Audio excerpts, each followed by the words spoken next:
மாண்புமிகு பேரவைத் தலைவர் அவர்களே, சட்டம் ஒழுங்கை பற்றி பேச்சு வந்தது. சட்டம் ஒழுங்கு சரியா இருக்கணும் அப்படின்றதுல எங்களுக்கு மாற்று கருத்தே கிடையாது.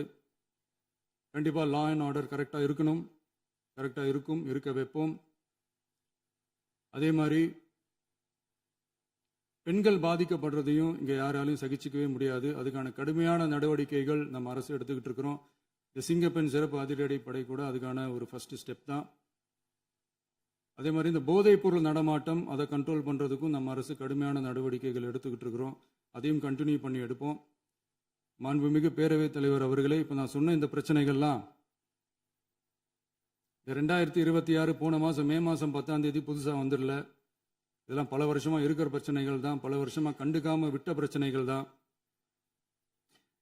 இன்னைக்கு எதிர்கட்சிக்காரங்க அதை பற்றி கேட்கும் போது எனக்கு அது அக்கறையாக தெரியல, அவதூறு அரசியலாக தான் தெரியுது, பழி போடுற அரசியலாக தான் தெரியுது.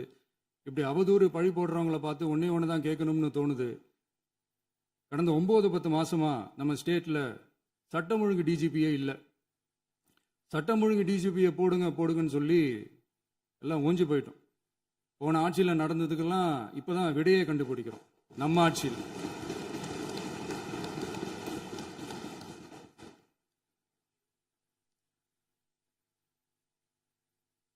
இந்த போதைப் பொருள் நடமாட்டம்லாம் தாறுமாறா அப்படியே பரவி கொட்டி கிடக்குது. இதெல்லாம் இனிஷியல் ஸ்டேஜ்லயே யார் கண்ட்ரோல் பண்ணியிருக்கணும்? போலீஸ் டிபார்ட்மெண்ட் அப்போ யார் கையில் இருந்தது? இத்தனை கேள்வி நம்மளை பார்த்து கேட்குறாங்களே, ஒரே ஒரு கேள்வி தான் நான் கேட்கணும்னு தோணுது. போலீஸ் டிபார்ட்மெண்ட்டை கையில் வச்சுக்கிட்டு பிகினிங்லேயே இனிஷியல் ஸ்டேஜ்லேயே இந்த போதைப் பொருள் நடமாட்டத்தை ஏன் கண்ட்ரோல் பண்ணலை? மனசாட்சி உள்ளவங்க இந்த பிரச்சனையெல்லாம் ஏன் நடக்குதுன்றது அவங்களுக்கே நல்லா தெரியும். இன்னைக்கு சட்டம் ஒழுங்கை பற்றி கேள்வி கேட்கக்கூடாதா அப்படின்னா தாராளமாக கேட்கலாம். இது ஜனநாயக அரசு, மன்னராட்சியெல்லாம் கிடையாது, மனசாட்சி உள்ள மக்களாட்சி. அதனால கேள்வி கேட்கலாம், எல்லாருக்கும் எல்லா உரிமையும் உண்டு. விமர்சனம் செய்யலாம், எல்லாருக்கும் எல்லா உரிமையும் உண்டு.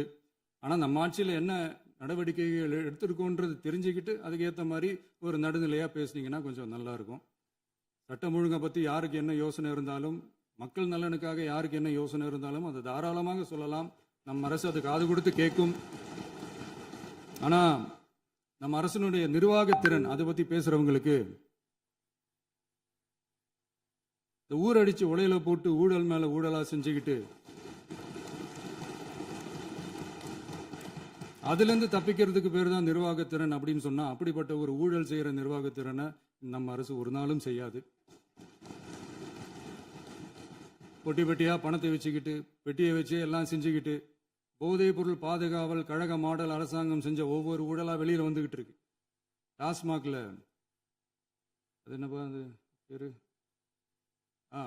பார்ட்டி ஃபண்ட் கட்சி நிதி அப்படின்ற பேர்ல அடிச்ச கொள்ளையெல்லாம் ஒண்ணா இப்போ கவர்மெண்டோட கஜானாவுக்குள்ள கொண்டு சேர்த்துக்கிட்டே இருக்கிறோம்.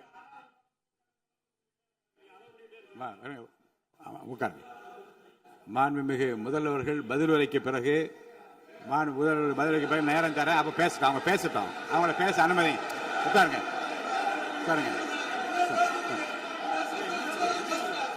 டாஸ்மாக் மாதிரியே பல டிபார்ட்மெண்ட்லயும், மறுபடியும் சொல்றேன், கட்சி நிதின்ற பேர்ல அடிச்ச கொள்ளைய ஒண்ணா கவர்மெண்டோட கஜானாக்குள்ளேயே கொண்டு சேர்த்துக்கிட்டே இருக்கிறாங்க. இப்பவும் சொல்றேன், மக்கள் பணத்திலிருந்து ஒரு பைசா கூட தொடமாட்டோம், தொடவும் விடமாட்டோம், தொட்டா விடமாட்டோம், இதுக்கு முன்னாடி தொட்டவங்களையும் விடமாட்டோம்.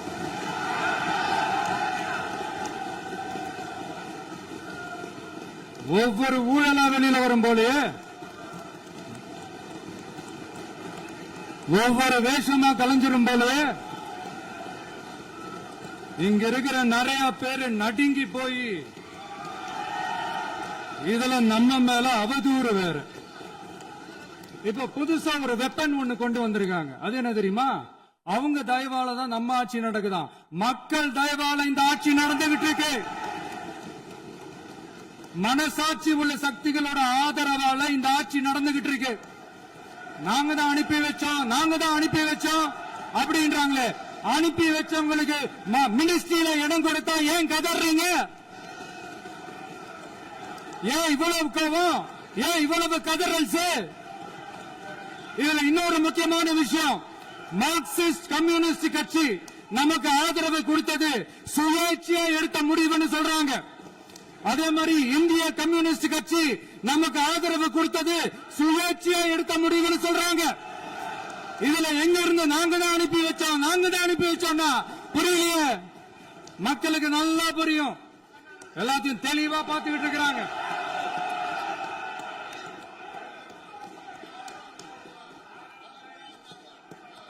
முதலமைச்சர் கண்டினியூ பண்ணலாம். மாண்பு முதலமைச்சர்.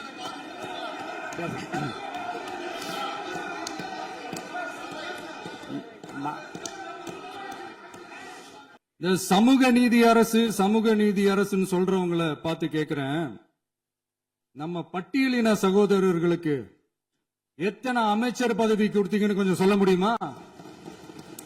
ஆனா நம்மளுடைய அரசுல 8 அமைச்சர் பதவிகள் யாருக்கு? நம்ம பட்டியலின சகோதரர்களுக்கு. எல்லாம் நம்ம அண்ணன், நம்ம தம்பி, நம்ம தங்கச்சிங்க. அண்ணல் அம்பேத்கர் அவர்களுடைய கிட்டத்தட்ட 100 ஆண்டு கால கனவு இப்ப நிறைவேறி இருக்கு. நான் ஏன் கொஞ்சம் சவுண்டா பேசுறேன் அப்படின்னா அவங்களுக்கு கேட்கணும்ன்றதுக்காக தப்பா எடுத்துக்க. அதே மாதிரி பெண்களோட பாதுகாவலர் நாங்க தான் அப்படின்னு சொல்லிக்கிறவங்களை கேட்கிறேன், எத்தனை பெண்களுக்கு அமைச்சர் பதவியில இடம் கொடுத்தீங்க கொஞ்சம் சொல்ல முடியுமா? எங்க அரசுல 4 சகோதரிகளுக்கு அமைச்சர் பதவி கொடுத்திருக்கிறோம்.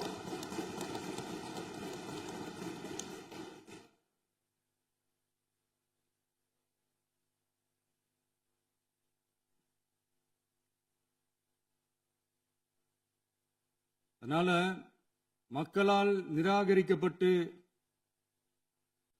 மக்களால் அகற்றப்பட்டவங்களுக்கு ஒண்ணு சொல்லிக்கிறோம், தப்பே செய்ய மாட்டோம், ஊழலே செய்ய மாட்டோம், நேர்மையா தான் இருப்போம், நியாயமா தான் இருப்போம் அப்படின்னு சொல்றவங்களால மட்டும்தான் கூட்டணி ஆட்சி அமைக்க முன்வரும். ஆட்சியிலையும் பங்கு, அதிகாரத்திலையும் பங்கு கொடுக்க முன்வரும். ஊழல்லையே ஊறி போனவங்களால இந்த கூட்டணி ஆட்சியோ ஆட்சியிலையும் பங்கு அதிகாரத்திலையும் பங்கு கொடுக்க முன்வராது. மெஜாரிட்டி இருந்தாலும் தரமாட்டாங்க, மெஜாரிட்டி இல்லனாலும் தரமாட்டாங்க. கேட்டா ரெடிமேடா ஒரு பதில் ஒண்ணு வச்சிருப்பாங்க, கூட்டணி ஆட்சியை மக்கள் விரும்ப மாட்டாங்கன்னு. அதே மக்கள் தான் இப்ப அவங்கள பார்த்து சிரிக்கிறாங்க. நான் பதவி ஏத்த அன்னைக்கு கொஞ்சம் டைம் அவகாசம் கேட்டேன். எதுக்கு கேட்டேன்? நிதி நிலைமைலாம் கொஞ்சம் மோசமா இருக்குது, அதெல்லாம் கொஞ்சம் சரி செஞ்சுக்கிட்டு படிப்படியா கொஞ்சம் கொஞ்சமா நான் கொடுத்த வாக்குறுதிகள்லாம் செயல்படுத்துவேன், அதுக்காக கொஞ்சம் டைம் அவகாசம் கேட்டேன். நான் ஏதோ வேற எதுக்காகவோ வேற யாருக்காகவோ ஏதோ அவகாசம் கேட்ட மாதிரி. அடுத்து இங்க சபையில இல்லாதவங்களை பத்தி பேச வேண்டாம்னு நினைக்கிறேன்.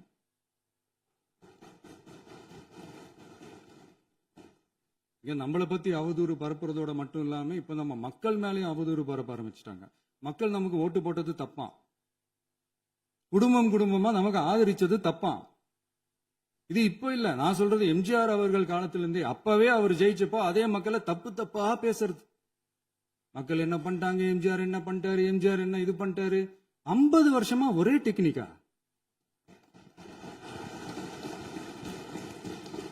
டெக்னாலஜி எல்லாம் மாறி வேற எங்கேயோ போயிட்டு இருக்கு பஸ். இதுல கொஞ்சம் டெக்னிக்காச்சும் கொஞ்சம் மாத்தினா கொஞ்சம் நல்லா இருக்கும். அதனால மக்களுக்கு யூஸ்ஃபுல்லா இருக்கிற மாதிரி இந்த ஆக்கப்பூர்வமான கருத்துக்களோ ஆக்கப்பூர்வமான யோசனைகளோ இருந்தா சொல்லுங்க, அதை நாங்க டெஃபரெண்டா எடுத்துக்கிறோம். ஆனா அதை விட்டுட்டு இந்த நக்கலு நையாண்டி சம்பந்தம் இல்லாத பேச்சு இதெல்லாம் பேசிட்டு அப்புறம் முதல்வர் பதில் சொல்லல, முதல்வருக்கு பதில் சொல்ல தெரியல அப்படின்னா அப்புறம் என்ன சோஃபா மாடல் ஆட்சியா? அது என்னன்னு புரியறதுக்கு எனக்கு ரொம்ப நாள் ஆச்சு. இந்த sofa set, table chair, teapoy, furniture பிசினஸ்லாம் வேற எங்க வெளியில போய் பண்ண சொல்லுங்க. அப்படி அந்த பிசினஸ் தான் பண்ணணும்னா நிறைய பிசினஸ் பண்ற மாதிரி வெளியில போய் பண்ண சொல்லுங்க, இங்க சட்டசபைக்குள்ள வேணாம். அதனால ஆக்கப்பூர்வமான கருத்துக்கள் இருந்தா சொல்லுங்க, டெஃபினட்டா அது சரியா இருந்தா நாங்க ஏத்துக்கிறோம். எனக்கு ஒரு குட்டி கதை ஒண்ணு ஞாபகம் வருது, சொல்லாமா? ஒரு ஊர்ல ஒரு பெரியவர் வெயில் ரொம்ப ஜாஸ்தியா இருக்குன்னு சொல்லிட்டு கண்ணுக்கு மேல கை வச்சுக்கிட்டு இப்படி சுத்தி முத்தி தேடிக்கிட்டு இருந்தாராம். அப்ப கூட இருந்த ஒரு சின்ன பையன் என்ன தேடுறீங்க அப்படின்னு கேட்டானா. அதுக்கு அந்த பெரியவர் சொன்னாரா, அது ஒண்ணு இல்ல தம்பி, உங்க அப்பா இங்கதான் இருப்பாருன்னு சொன்னாங்க, அதான் தேடிக்கிட்டு இருக்கேன். எங்க உங்க அப்பாவையா காணோம்?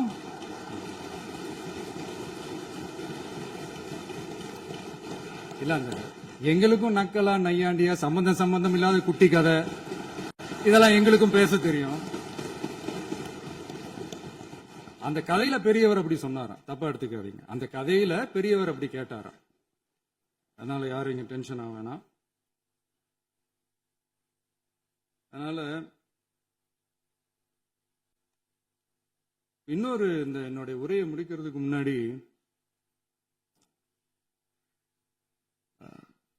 போயிட்டாங்க, பேசலாமா? நிறைய உங்க கருத்துக்களை நீங்க முழுமையாக மன நிறைவோடு பேசலாம். டிவியில பார்ப்போம். சரி,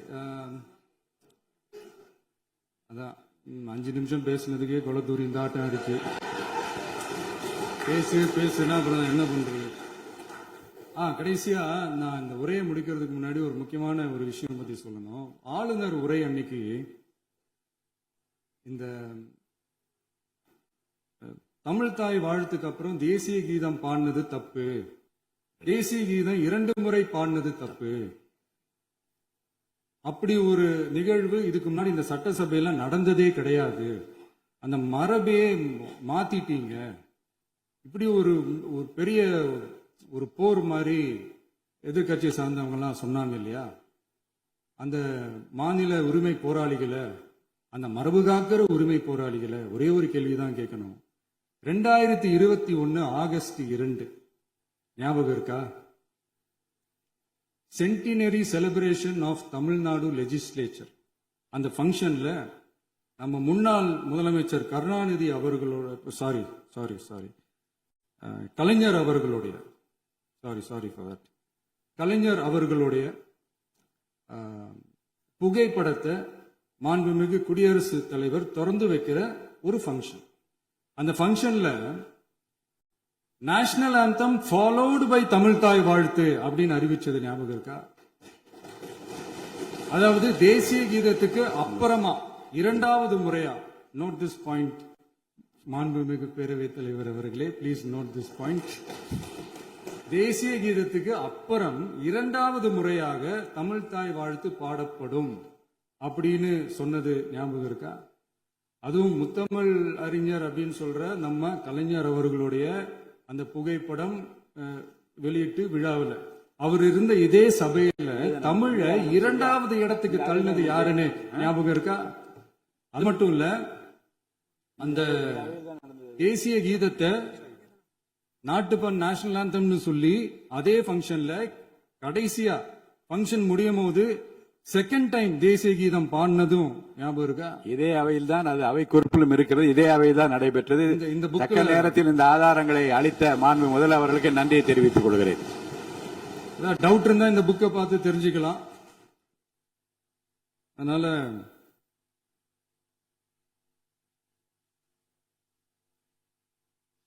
இதெல்லாம் கேட்டா என்ன சொல்லுவாங்கன்னா, அது ஜனாதிபதி கலந்துகிட்ட ஃபங்க்ஷன், அதெல்லாம் அப்படிதான், அதெல்லாம் கண்டுக்க கூடாது அப்படின்னு சொல்லுவாங்க. இதே மாதிரிதான் பேசுறது ஒண்ணு, செய்யறது ஒண்ணு, பேசுறது ஒண்ணு. இதெல்லாம் மக்கள் பார்த்துக்கிட்டு இருக்காங்க. எலெக்ஷனுக்கு முன்னாடி தான் அப்படி செஞ்சுக்கிட்டு இருந்தாங்க, இப்ப எலெக்ஷனுக்கு அப்புறம் அதே தான் செய்யறாங்க. இந்த விஜயையும் சாமானியர்களின் உண்மையான சமூக நீதி அரசையும் அவமானப்படுத்துறதுக்கு தான் அவங்களோட அந்த பொலிட்டிக்கல் சீனியாரிட்டி அது பயன்படுத்துது போல. சரி, செய்யட்டும், நல்லா செய்யட்டும். இப்போ ஆனாலும் நம்மளுடைய மாநில உரிமை, மொழி உரிமை, உத்தம உத்தரர் போல வேஷம் போடுற எதிர்கட்சிக்கு ஒன்றை மட்டும் ஆணித்தரமாக சொல்றோம். உங்களை மாதிரி தமிழ்னு சொல்லிக்கிட்டு, மொழி, பண்பாடு, கலாச்சாரம்னு சொல்லிக்கிட்டு ரெட்டை வேஷம் போடுறவங்க நாங்க கிடையாது. உலகெங்கும் வாழும் என் தமிழ் சொந்தங்களுக்கு நம்முடைய உத்தரவாதம் தமிழ் தான் எங்க உயிர் நாடி அப்படின்றத மறக்க மாட்டோம். இப்பவும் சொல்றோம், மாநில உரிமையில எப்பவும் உறுதியா இருப்போம். அதே சமயத்துல அரசியல் வேற, ஒன்றிய மாநில அரசுகளுக்கு இடையே இருக்கிற நிர்வாக அணுகுமுறை வேற. இதுல நாங்க ரொம்ப தெளிவா இருக்கிறோம். அதனால எங்களுக்கு பாடம் எடுக்கிறதா நினைச்சுக்கிட்டு உங்க வேஷத்தை நீங்களே கொஞ்சம் கொஞ்சமா கலைச்சிக்கிட்டே வர்றீங்க, மறந்துடாதீங்க. அப்புறம் நேத்து எதிர்க்கட்சி தலைவர், மாண்புமிகு எதிர்க்கட்சி தலைவர் பேசும்போது நிறைய பேசினாங்க. அதுல ஒண்ணு மட்டும் அரசு சொல்றதா நினைச்சுக்கிட்டு நம்மளை இன்டைரக்டா ஈவில் அப்படின்ற அந்த வார்த்தையை யூஸ் பண்ணாங்க. எனக்கு ஒண்ணுதான் சொல்லணும்னு தோணுது. ஈவில்ஸ்னு டெவில்ஸ் பேசக்கூடாது.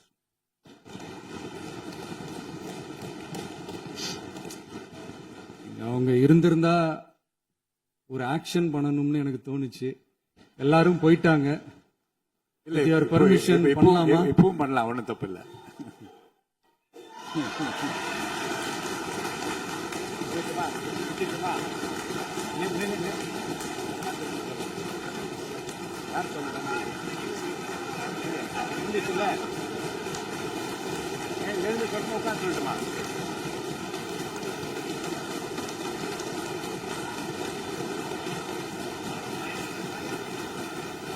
பாயிண்ட் ஆஃப் ஆர்டருங்கிறது அவர் சொல்கிற ஒரு விஷயம் தப்பு, ஆதாரம் எல்லாம் பேசக்கூடாது அப்படிங்கிறதுக்கு சொல்கிறதுக்கு தான் பாயிண்ட் ஆஃப் ஆர்டர். ஆனால் சபாநாயகர் எங்களை அனுமதிக்கலை.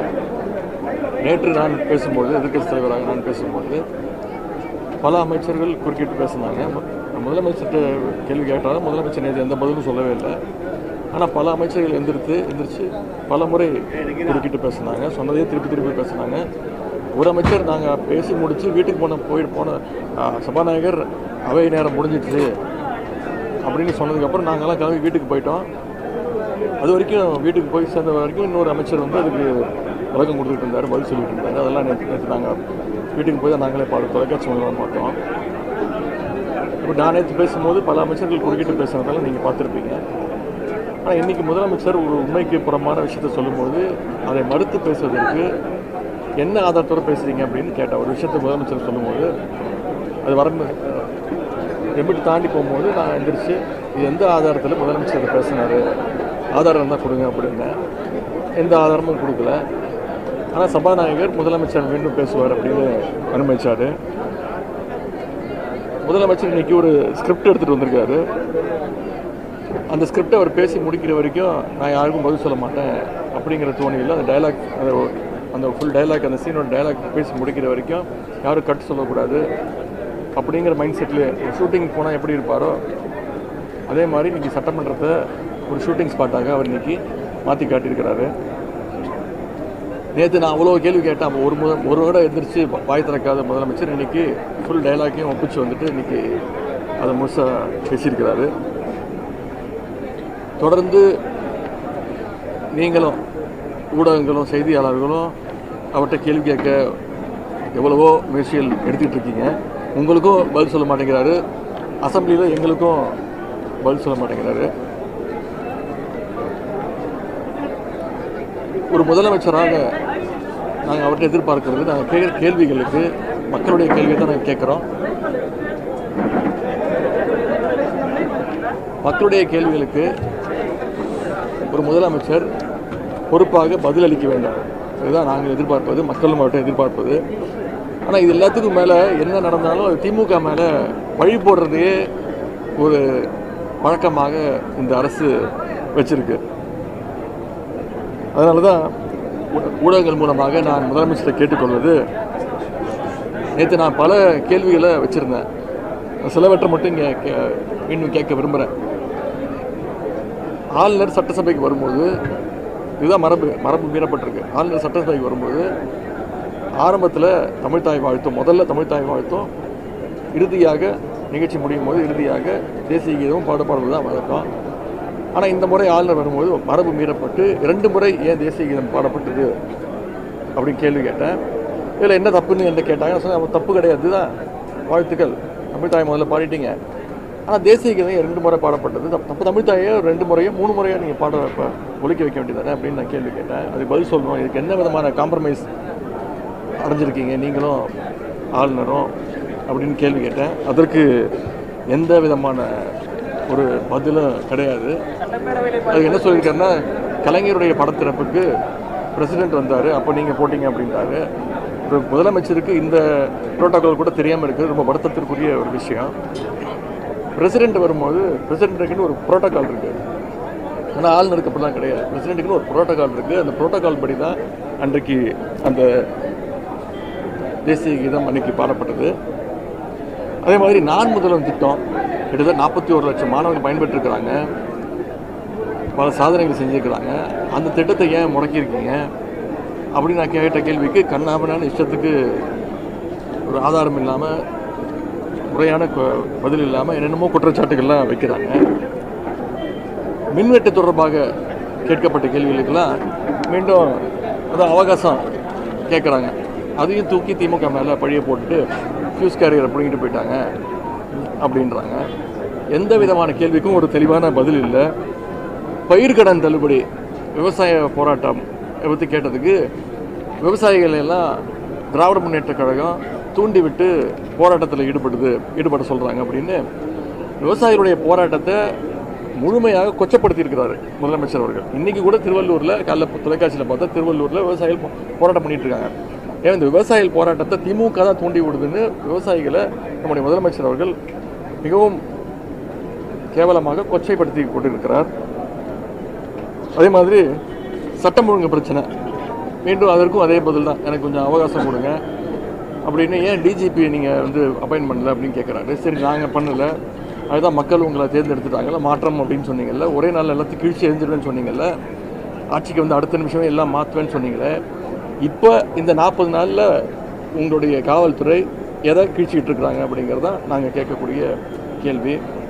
ஒவ்வொரு நாளும் வன்முறை சம்பவங்கள் அதிகரிச்சுட்டே இருக்குது. ஒரே நாளில் 24 சம்பவங்கள் நடந்திருக்கு. அதற்கெல்லாம் எந்த விதமான, இன்னும் சொல்லப்போனால் அவங்க ஆளுங்கட்சியை சேர்ந்தவங்களே அனைத்து குற்றச்சாட்டுகளையும் அவங்களே ஈடுபட்டு இருக்காங்க. அதற்கான ஆதாரத்தை நான் இன்னைக்கு உங்கள்கிட்ட கொடுக்கறதுக்கு தயாராக இருக்கேன். நேற்று சபாநாயகர் ஆதாரம் தான் கொடுங்கன்னாங்க, ஆதாரம் கையில் வச்சுருக்கிறேன், ஆதாரத்தை உங்கள்கிட்ட கொடுக்குறேன். அதே மாதிரி இப்படி அனைத்துலேயும் நாங்கள் யார் தயவுலையும் இல்லை, எங்கள் தயவில் தான் ஆட்சி நடக்குதுன்னு சும்மா சொல்லாதீங்க, நாங்கள் எந்த தயவுலையும் கிடையாது அப்படின்றாங்க. அப்படி இல்லைன்னா ஏன் வந்து ஆட்சி அமைஞ்சோடனே போய் அண்ணா திராவிட முன்னேற்ற கழகத்துடைய ஒரு பிரிவு மட்டும் இவர் பார்த்தாரு. முதல்ல சோஃபா போச்சு, சோஃபா பின்னாடி இவர் போனார். ஒவ்வொரு கட்சி தலைவர்கிட்ட போகும்போது புது சோஃபா போச்சு, அதெல்லாம் நீங்கள் பார்த்தீங்க. இப்போ அண்ணா திராவிட முன்னேற்ற கழகத்துடைய ஆட்சி அமைஞ்சதுலேருந்து இன்றைக்கி வரைக்கும் ஒவ்வொரு சட்டமன்ற உறுப்பினரை, அதுவும் அங்கே கட்சி அலுவலகத்தில் கூட கிடையாது, இங்கே சட்டமன்ற வளாகத்திலேயே போய் அமைச்சருடைய அறைகளே போய் கட்சியில் போய் சேர்ந்துட்டு இருக்கிறாங்க. இவங்க அமைச்சர் சட்டமன்ற உறுப்பினர் பதவியை ராஜினாமா பண்ணிவிட்டு மேலே அமைச்சரோட ரூம்லேயே போய் கட்சியில் சேர்ந்துக்கிறாங்க. அதான் பீரோ புல்லிங் மாதிரி இன்றைக்கி அதிமுக எம்எல்ஏஸை வந்து இன்றைக்கு கூட அரசு ஒவ்வொரு சட்டமன்ற உறுப்பினராக வந்து இழுத்துக்கிட்டு இருக்கிறாங்க. இதற்கெல்லாம் இதெல்லாம் கேட்டதுக்கு தான் எந்த விதமான பதிலும் இல்லாமல், ஒரு ஷூட்டிங் ஸ்பாட்டுக்கு ஒருத்தர் வந்தால் எப்படி இருப்பாரோ, டயலாகை ஃபுல்லாக மகப் பண்ணிட்டு வந்து எப்படி பேசி நடிச்சு போவாரோ, அது மாதிரி இன்றைக்கி முதலமைச்சருடைய இந்த உரை அமைஞ்சிருக்குன்னு சொல்லிக்க விரும்புகிறேன். அதாங்க, அவர் audio launch function, trailer launch ஃபங்க்ஷன்லாம் இதுதான் அவருடைய பாணி. அதை தான் இங்கேயும் அவர் கடைப்பிடிக்கிறாரு. சொல்லப்போனால் சட்டமன்றத்தை வந்து கிட்டத்தட்ட ஒரு சினிமா தேட்டர் மாதிரி ஆக்கிட்டாங்க. இன்றைக்கி விசில்லாம் அடிக்க ஆரம்பிச்சிட்டாங்க. இதெல்லாம் வந்து சபையே பார்க்காதது, விசில் அடிக்க ஆரம்பிச்சிட்டாங்க. இன்னும் ஒரு மினிஸ்டர்லாம் டான்ஸ்லாம் நேரத்தில் ஆட ஆரம்பிச்சிருவாருன்னு நினைக்கிறேன். பாட்டெல்லாம் போட்டு ஐட்டம் சாங்லாம் போடுவாங்க.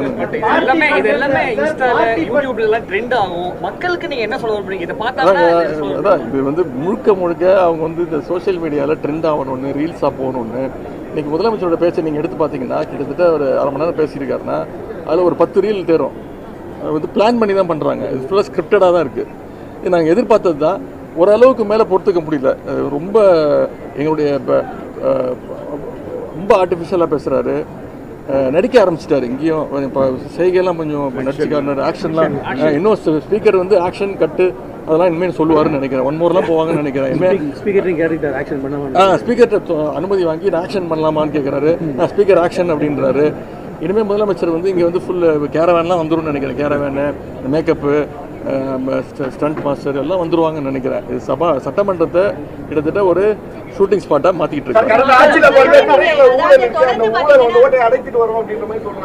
சரிங்க, சொல்லலாம். ஆதாரம் என்ன இருக்கு? அப்புறம் ஊழல் பண்ணியிருக்கிற ஆதாரம் இருக்குன்னா கோர்ட்டுக்கு போங்க, கோர்ட்டில் நாங்கள் இப்போ ஃபேஸ் பண்ணுறதுக்கு ரெடியாக இருக்கோம்ல. சும்மா பொதுவாக வந்து பொதுக்கூட்ட மேடையில் பேசுகிற மாதிரி, பிரச்சார கூட்டத்தில் பேசுகிற மாதிரி அசம்பிளியில் வந்து பேசிகிட்டு இருக்க முடியாது. அதுக்காக தான் நாங்கள் பாயிண்ட் ஆஃப் ஆர்டரில் நாங்கள் குறிக்கிட்டு நீங்கள் இஷ்டத்துக்கு பேசுவீங்க, நாங்கள் உட்காந்து கேட்டுக்கிட்டு இருக்கணுமா? இஷ்டத்துக்கு பேசுவீங்க, நாங்கள் எல்லாத்துக்கும் கேட்டுக்க முடியுமா? இப்போ நீங்கள் உட்காந்துருக்கீங்க, நீங்கள் வந்திருக்கீங்களா பத்திரிக்கை, நான் இங்கே வந்து உட்காந்துட்டு உங்களெல்லாம் கண்ணாமண்ணு திட்டி அது கிட்ட வார்த்தைலாம் பேசினா நீங்களாம் ஒத்துப்பீங்களா? கோவம் வராது உங்களுக்கு? ஏன் அப்படி பேசுன்னு கேட்பீங்கல்ல? அது மாதிரி தான் உங்ககிட்ட எப்படி பேசணுங்கிறது ஒரு முறை இருக்குது. பத்திரிக்கை எப்படி பேச, அவர் தான் பத்திரிக்கையிலே பார்த்தாலும் ஓடுறாரு. அவர் வந்து சினிமா ஷூட்டிங் தான். ஒரு டைரக்டர் ஒன்று தேவை. இப்போ அந்த டைரக்டராக நம்முடைய சபாநாயகர் இருக்கிறாரு, அசிஸ்டன்ட் டைரக்டராக அங்கே இருக்கக்கூடிய அமைச்சர்கள், துணை சபாநாயகர் எல்லாம் இருக்கிறாங்க.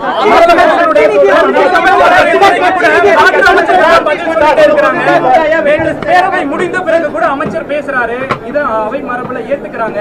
நாங்கள் ஒரு படத்தில் நானும் தான் போய் நாங்களாம் பேசி முடிச்சுட்டு சபாநாயகர் வந்து அவை நேரம் முடிஞ்சிருச்சு அப்படின்னு சொல்லிட்டாரு. அப்படின்னா முடிஞ்சு போச்சு, எல்லாம் கிளம்பணும். நாங்களாம் கிளம்பிட்டோம். யாரு அதான் சபை நேரம் முடிஞ்சிச்சு சொல்ல முடியும். முடிஞ்சிச்சுன்னு சொன்னாரு. நாங்கள் கிளம்பி வீட்டுக்கு போயாச்சு. வீட்டுக்கு போய் டிவி போடுறேன், மினிஸ்டர் பதில் சொல்லிட்டு இருக்காரு. அப்புறம் ஃபோன் பண்ணி கேட்டால் இல்லைங்க, அவர் நீங்கள் போனதுக்கு அப்புறம் பேச ஆரம்பிச்சிட்டாரு அப்படின்றாங்க. இது மாதிரி ஒரு காமெடி டைமாக சபையை நடத்திட்டு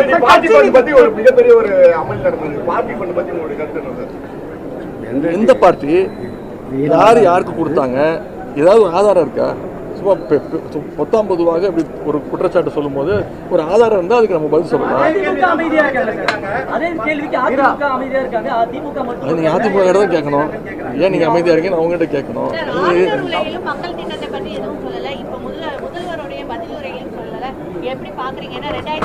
இது ஒரு சினிமா ஷூட்டிங் தாங்க உள்ள நடந்துக்குது. அவர் வந்து 2 நாளாக 3 நாளாக ஃபுல்லாக ரிஹர்சல் பண்ணிட்டு வந்திருக்கிறாரு. ஆக்ஷன் ஒன்று ஃபுல்லாக நடிச்சு காட்டிட்டாரு. இப்போ அதாவது அவர் தேர்தல் வாக்குறுதியில் என்ன சொன்னாரோ எது வரைக்கும் அந்த 4500 வேலைவாய்ப்பு இல்லாதவங்களுக்கு 4500 கொடுப்பேனாரு. அதை பற்றி எதுவுமே கிடையாது. நான் கேட்டேன், 6 மாதம் கழிச்சு தான் கொடுக்கணும், 6 மாதம் எடுத்துக்கோங்க, நிதி நிலைமை எல்லாம் சரி பண்ணிட்டு கொடுங்கன்னு சொன்னேன். ஆனால் அதை பற்றி எந்த விதமான பதிலும் இல்லை. அதை பற்றி இல்லை. மகளிர் உரிமை தொகை 2500 தரனாரு, அதை பற்றி இல்லை. கேஸ் சிலிண்டர் 6 சிலிண்டர்னாரு, அதை பற்றி வாயை திறக்கலை. இது மாதிரி எந்த தேர்தல் வாக்குறுதி பற்றியும் அவர் பேசவே இல்லை. திமுக ஆட்சியுடைய திட்டங்கள் தொடர்ந்துகிட்டு இருக்கு.